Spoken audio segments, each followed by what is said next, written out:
সুরুত দালালের চক্করে পড়ে কানাডা যাওয়ার কথা বলে 6 লক্ষ টাকা একদম ধরা খেয়ে গেছে। এদিকে 6 লক্ষ টাকা সুইদা করে টাকা নিয়েছি, এই 6 লক্ষ টাকা রিস্কা চালায় শোধ করা লাগবে। এদিকে যাত্রীও নাই। এ খালি কান্দাপাড়া দিবেন? হ্যাঁ মামা যাবো। কান্দাপাড়া কোন জায়গা? কান্দাপাড়া বর্তলা। হ্যাঁ চিনি চিনি। ওঠেন ওঠেন ওঠেন। ভাড়া কত?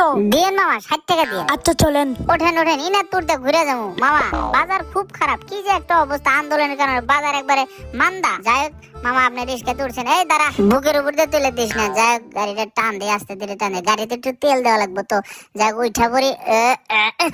পড়ে গেছি। হ্যাঁ আপনি নতুন নাকি? কি কোন মামা নতুন? আপনি তো ড্রাইভারই চেনেন। আমি যুদ্ধের সময় থেকে আমি রিস্কা চালাই। আপনি চুপ করে বসে থাকেন, আমি একটা গান ধরবো। রিস্কাওয়ালাই আমি রিস্কা চালাই ঢাকা শহরে, আমার রিস্কায় আরে আমার রিস্কায় কত মানুষ অলি গলি ঘোরে। মামা বান্দরের মধ্যে লাভ দেন, ভাড়াটা দেন। এই নেন ভাড়া নেন। দেন দেন দেন। ঠিক আছে মামা, যান তাহলে।